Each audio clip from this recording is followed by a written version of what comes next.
안녕하세요. HSK 전문 강사 김은정입니다. 이 시간에는 7급에서 9급 대비 특강을 진행을 해보도록 하겠습니다.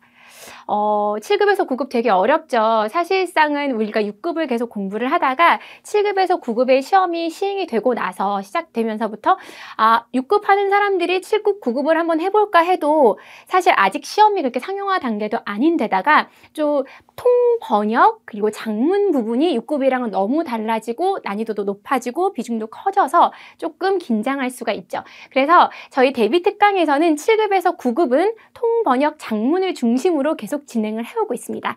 자, 본격적으로 수업을 들어갈 건데요. 그 전에 앞서서 아직까지는 우리가 익숙하지 않기 때문에 7급에서 9급에 저희가 보는 작문, 번역, 말하기에 대해서 유형을 다시 한번 짚고 넘어가는 게 좀 필요할 것 같습니다. 자, 작문 영역 같은 경우에는 도표를 사용해서 작문을 하는 경우와 특정 주제를 주고 작문을 하는 경우가 있어요. 이 두 가지 유형이 시험에 모두 출제가 되는 거죠. 그래서 오늘 강의는 사실상 이 도표가 출제될 경우를 대비해서 기초훈련을 하는 수업으로 진행을 하려고 합니다. 번역 같은 경우에는 짧은 번역은 좀 쉬워요. 일상적인 생활에 관련된 좀 편하게 말하면서 얘기할 수 있는 정도의 번역이 출제가 되는데 작문 같은 경우에는 좀 긴 번역 같은 경우는 난이도가 조금 높습니다. 시사에 관련된 거 6급에서 독해 부분에서 우리가 텍스트를 보는 지문으로 읽기용으로 본 범칙한 난이도의 문제가 우리가 직접 번역을 해야 되는 그런 문제가 출제가 돼요. 그 다음에 말하기 같은 경우는 제가 이제 편의상 통역을 말하기 영역에 같이 넣었습니다. 왜냐면 오후 시험으로 같이 진행이 되기 때문에 그래서 통역해야 되고요. 자료 이용해서 자료를 보면서 그 자료만 가지고 내가 말을 해야 되는 거죠. 그 다음에 듣고 그러니까 텍스트가 없어요. 다 듣고 난 다음에 그거에 대한 질문을 할 때 그걸 내가 말로 이야기하는 거죠. 말하기 형식으로. 그래서 사실 독해랑 듣기 같은 경우는 6급의 시험을 대비했던 그 부분을 가지고 그 기술적인 전략을 가지고 대응이 가능합니다. 물론 난이도도 높아지고 유형도 변화가 됐지만 이제껏 HSK 4, 5, 6급을 밟아오면서 듣기는 뭐 보기를 중심으로 해서 내가 필요한 정보를 들어가면서 문제 풀고 독해 같은 경우는 문제 유형에 따라서 내가 단어 많이 외우고 읽는 연습 많이 하고 문제의 그 유형별로 내가 공략해서 조금 기술을 익히면 사실 6급에서 어느 정도의 한 230, 40에서 4, 50 정도의 고득점 맞으신 분들 같은 경우는 조금만 준비하시면 7급부터 차근차근히 따가실 수 있어요. 근데 우리에게 있어서 가장 힘든 부분이 바로 이 통번역, 작문 부분입니다. 그래서 여러분이 이거를 미리미리 차근차근히 얘는 절대로 1, 2개월, 2, 3개월 안에 정복이 될 수 있는 부분이 아니에요. 단순히 내가 서바이벌식으로 살아남기 중국어, 대충 이 중국인들이 네가 무슨 말 하는지 알겠어 정도의 말 구사한다고 해서 좋은 점수를 얻을 수 있는 영역이 아닙니다. 평상시에 중국 문장에 대해서 관심을 많이 갖고 그 구조나 패턴을 내 거화 시켜서 내가 이걸 가지고 중국어를 내가 하고 싶은 말을 표현할 수 있는 능력 정도 돼야지. 그래야지 점수를 딸 수 있는 부분이라서 우리가 구체적으로 차근차근히 제가 이 대비 특강은 앞으로 7급에서 9급은 지속적으로 통번역 그리고 말하기 이 작문 중심으로 해서 진행을 할 겁니다. 근데 차근차근히 진행을 할 거예요. 그래서 먼저 문장을 분석을 하고 우리가 번역하는 훈련 그리고 이걸 암기해서 말하기 하는 훈련으로 기초 훈련을 몇 개월 정도 지속적으로 대비 특강을 통해서 진행을 할 예정입니다. 일단 문장을 매 시간마다 제가 중국어 문장을 드립니다. 그러면 이 문장 자체를 분석을 하셔야 돼요.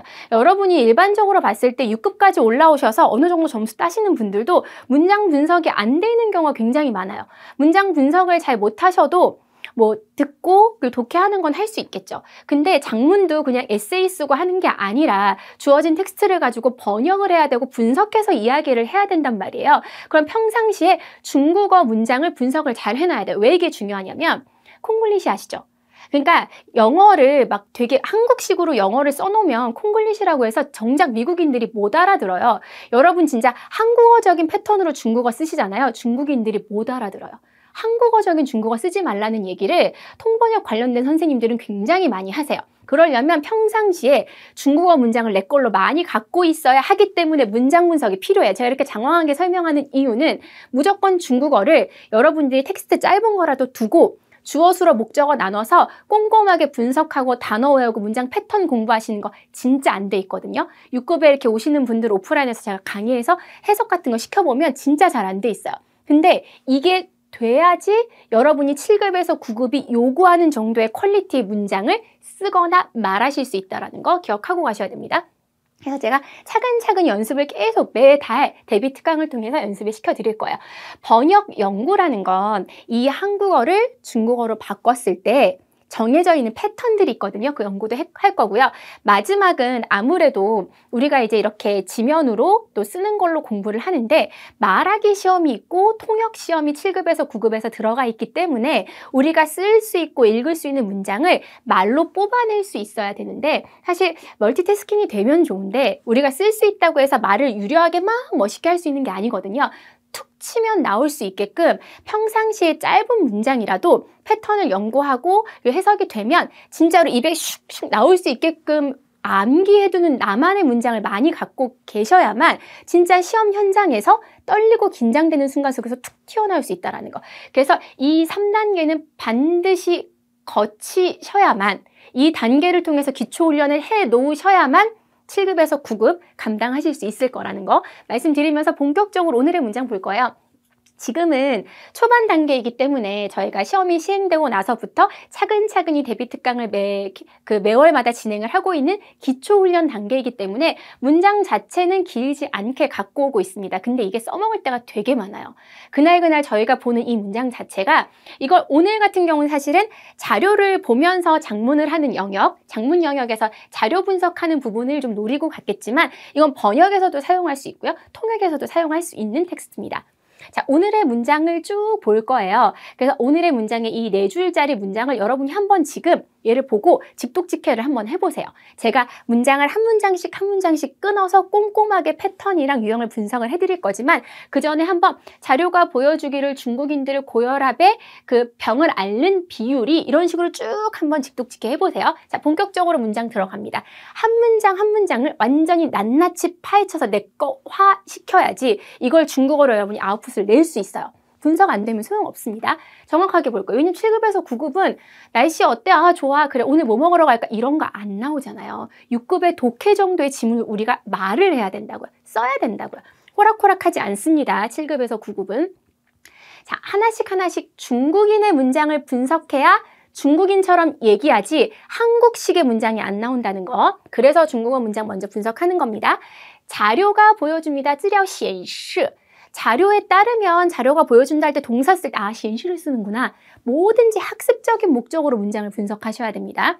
그죠? 그래서 긴 장문 같은 경우는 빠르게 독해하는 연습하시면 좋은데 왜냐면 독해 문제 풀어야 되니까. 근데 그중에 한 단락 정도는 이렇게 분석하시는 게 하루에 몇 줄이라도 조금씩이라도 분석해 놓으시는 게 좋아요. 6급에서도 나올 수 있어요. 왜냐면 시인실 괄호 쳐놓고 자료 보고 시인실 고르는 문제 나올 수 있으니까요. 중국인은 그냥 일반적인 중국인이 아니라 전체를 대상으로 한 한 무리라서 런쥔을 쓴 거예요. 고혈압 환병률이라고 해서 병을 앓는 비율이죠. 그러니까 고혈압 환자의 비율이 그죠? 정, 什么什么趋势 주어, 수러, 목적어면 문장이 완성이 됩니다. 자료가 보여줘. 고혈압 환자의 비율이 추세를 보여. 이런 식으로 가는 거예요. 주술목을. 어떤 추세요? 持续增长的趋势 하면 지속적으로 성장하는. 오늘 봐야 될 건 정, 什么什么趋势예요. 사실 자료를 분석하면서 아, 요즘에는 해외여행을 많이 가는 추세야. 보통 일반적으로 한국인의 경우에는 유럽이나 미국을 선호하고 그 추세나 자료 분석할 때 진짜 많이 쓸 수 있는 표현이거든요. 그러니까 여러분이 이걸 내 걸로 알고 있으면 资料显示什么什么什么정什么什么什么的趋势 持续增长도 외워놓으시면 오늘 굉장히 주옥 같은 표현들 해석은 돼요. 근데 이걸 내가 아무것도 없는 상태에서 말을 해보라고 하면 못하는 문장들이잖아요. 이런 것부터 공부해 놓으셔야죠. 자, 두 번째 볼게요. 또이츠, 이에 대해서 개사구죠. 전문가가 이야기합니다. 쇼 하면 없어 보이는데 초 지적합니다. 이야기합니다. 가오슈야 환자가 주어죠. 항상 주어서로 나누는 연습하셔야 돼요. 반드시 坚持 유지해야 된대요. 매일 혈압을 측정해야 한다고. 고혈압 환자는 반드시 매일 혈압을 측정해야 됩니다라는 한국어 문장을 이걸 딱 보면 측정? 매일 꾸준히 그게 한국말로 중국말로 뭐지? 이렇게 고민하실 수 있는데 내가 찐츠라는 중국어 문장을 미리 봐놨으면 편해요. 끝까지 고수하고 유지해야 한다라는 한국어 단어를 알고 계신 분들은 접근하기 쉽지 않겠지만 진짜로 빼먹지 말고 계속 해야 된다라는 걸 찐츠를 되게 많이 써요. 그러니까 외워두시는 거죠. 고혈압 환자는 一定要坚持每天测量. 왜냐하면 수치를 재는 거라서 체열량을 쓰는 거예요. 혈압은. 그쵸? 이렇게 볼 수 있는 거예요. 세 번째 문장 봅니다. 앞에 문장이 전문가가 제시했기 때문에 이 주어를 받아서 전문가가 건의하다로 문장이 안 끝났잖아요. 컴마에서 이어지는 거니까. 그래서 뭔가 전문가가 이렇게 했으면 좋겠습니다. 건의하고 제안을 할 때 GME라는 동사를 써요. 여러분이 문장을 그냥 읽고 해석 위주로 읽으면 그냥 이렇게 넘어가면 되지만 우리가 이 문장을 중국어로 써야 된다고 생각을 할 때는 이런 것들이 다 재산이 된다는 거예요. 건의를 해요. 그리고 여기에 해당한 이 수로 전문가가 건의하는 내용의 전체 문장의 주술목인 거죠. 뭐라고 건의를 하냐면 혈압 재는 시간 있잖아. 그 언제 재야 되는지 새벽에 약 먹기 전에 잠자기 전에 이렇게 재야 돼 라는 한국 문장을 중국어로 어떻게 할 것인가. 철량 쉐야는 보셨죠? 이 시간이 주어입니다. 왜이라는 동사, 시 해도 상관없고 요 해도 상관없다 치겠지만 일반적으로 6급, 7급에서 9급까지의 고급 문장에서 보통은 왜이가 이다라는 동사로 되게 많이 쓰이고요. 목적어로 수치가 나오는 경우가 많아요. 그래서 이 시간은 해놓고 이다가 왜이라는 동사가 쓰인 거죠. 새벽, 약을 복용하기 전이나 루쉐라는 표현 써요. 쉐이자오보다는 잠이 든다.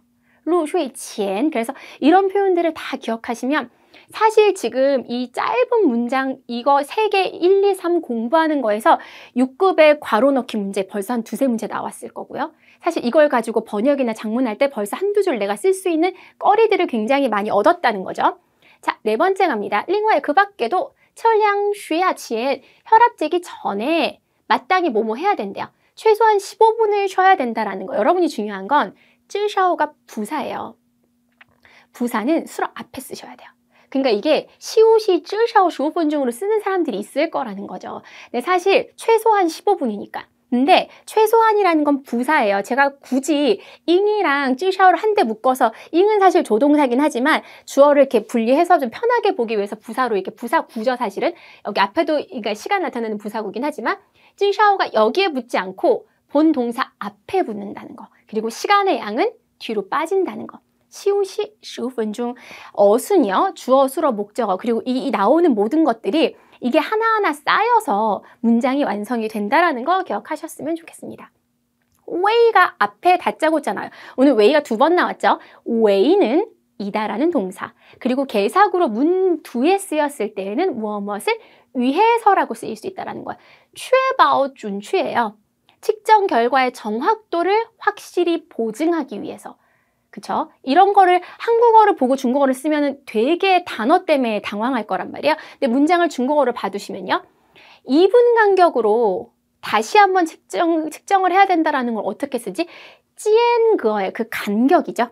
10m 단위로 표지판이 서 있어. 할 때도 찌엔거를 쓸 수 있어요. 그렇기 때문에 이 찌엔거 2분 단위로 2분 간격으로 요 고정 표현 기억하시면 좋고요. 한 번씩 더 측정을 해줘야 돼 라는 것이죠. 문장을 지금 분석을 했어요. 그럼 2번째 할 게 뭐냐면 이제 사실상 이 문장이 번역으로 나올 때를 생각하는 거예요. 그러니까 우리가 첫 번째 장문으로 대비를 한다 치면 자료를 보고 장문하는 걸 대비한다 치면 그래프 같은 거 보면서 이제 얘기를 할 수 있겠죠. 고혈압 환자가 증가하는 추세이고 옆에 전문가의 소견 같은 거 조금 써 있으면 그거 보면서 얘기할 수 있게. 근데 만약에 번역으로 나왔다라는 걸 생각하면서 이제 우리가 공부를 하는 거예요. 자료에 따르면 지금 해보세요. 资料显示였죠. 중국인들의 고혈압 환병률 그대로 쓰면 되잖아요. 중국인 쥔까지 기억나시면 쥔 써도 되고 중국어만 써도 돼요. 가오슈에야 해놓고 환병률 그대로. 지속적으로 증가하는 추세, 정, 什么什么趋势. 저는 반복 학습을 굉장히 중요하게 생각합니다. 오늘 별거 아닌 문장 같아 보이지만 머릿속에 넣으시라고요. 한 번 설명으로 안 끝납니다. 지금 다시 보고 있습니다. 그럼 2번째 봤는데 이제 머릿속에 들어오잖아요. 그럼 이거 내 거가 된 거예요. 持续增长的趋势. 아까 설명드렸죠? 이게 근데 사실 제가 통번역을 전공을 했는데 대학원에서 통번역을 전공을 했는데 진짜 한국어를 중국어로 바꾸는 거, 중국어를 한국어로 바꾸는 걸 분리해서 연습을 해야 돼요. 그래야지 완전히 내게 되거든요. 이에 대해서 또이츠 전문가들은 뭐뭐라고 의견을 내놓는 거죠. 그래서 专家指出를 썼어요. 고혈압 환자는 반드시 뭐뭐 해야 한다. 高血压患者가 一定要죠. 반드시 꾸준히. 근데 坚持 우리 쓰라고 얘기했죠. 매일 测量血压. 한 번 배웠기 때문에 한국어 문장 보고 분석이 가능합니다. 쓸 수 있다고요. 그러니까 여러분이 중국어 문장을 먼저 분석하고 한국어로 바꾼 다음에, 그러니까 여러분이 집에 가셔서 이제 또 다른 책으로 6급 같은 거 보면 듣기 1부분이랑 독해 2부분의 문장이 짧거든요. 그러니까 해설지 같은 거 아예 문제집에 해설지를 펴놓고 중국어 문장 한 두세 줄짜리를 해석을 해요. 밑에 단어 다 있잖아요. 분석하시고 가려놓고 한국어 문장을 보고 중국어로 이렇게 써보세요. 그리고 확인하시면 되잖아요. 이렇게 자가로 할 수 있는 거야. 혈압 측정 시간은 그러면 测量血压的时间为뭐뭐이다 해놓고 쭉 쓰시면 되잖아. 青春服药 하거나 혹은 이거 하거나 이렇게. 자, 한국어 문장 마지막으로 합니다. 이 밖에 혈압을 另外 재기 전에는 前 해놓고 제가 至少를 시우시 앞에 써야 된다고 얘기했죠. 15분 중 쉬어야 되고 쉬운 거니까 빨리 가는 거예요. 확보하기 위해 为 측정 결과의 정확성을 확보하기 위해 确保准确 为确保准确 이렇게 주술목. 측정 후에 测量后 해놓고 间隔2分钟 그쵸? 간격을 두고 再测量一次. 분석해놓고 외우는 거랑 무턱대고 외우는 거랑 완전 다릅니다. 자, 그래서 암기를 하셔야 돼요. 그러니까 이거는 여러분의 몫이기는 하지만 사실상 툭 치면 나오게 资料显示 해놓고 中国人群高血压患病率가呈持续增长的趋势 이렇게 툭툭 나올 수 있게. 그래서 여러분이 보면서 10번을 쭉 읽으시고요. 보지 않고 덮어놓고 한번 상기하면서 하고요. 툭 치면 나올 수 있게끔 미친 듯이 반복하시는 것. 한 두세 줄짜리 문장을 가지고 저랑 같이 한 것처럼 쭉 과정을 겪는데 30분에서 1시간 안 걸려요. 근데 지금 오늘부터 시작해서 매일매일 이걸 꾸준히 공부를 해 나가시면 본격적으로 이제 여러분들이 어느 날짜에 또 시험을 보겠다고 하시면 그 날짜에 당장 내가 시험 정해지고 나서 이 작문이나 통번역 시작하는 것보다 미리미리 꾸준히 이걸 공부를 이런 식으로 제가 뭐 하루에 긴 문장을 하라고 안 하잖아요. 어려워요 사실은 번역이랑 통번역 하기에는. 근데 이렇게 짧은 문장을 하나하나씩 이게 오늘 이거 하나, 내일 이거 하나, 짧게 그럼 이게 내 재산이 돼요. 그래서 여러분 사실 지금 약간 막막하겠지만요. 하나하나 기초 훈련을 오늘 배운 내용처럼 집에서 자가로 한번 공부를 해보시면 사실 진짜 시험 볼 때 통번역이랑 작문을 미리 해놓길 잘했구나라는 생각이 드실 거예요. 그래서 오늘 했던 문장들부터 먼저 완벽하게 한번 외워보시고 오늘에 나눴던 그런 구문들, 패턴들 정확하게 내 걸로 숙지하셔서 진짜 7급에서 9급의 급수를 따시기에 중요한 발판이 되기를 바라면서요. 이 수업 여기서 마무리 짓도록 하겠습니다.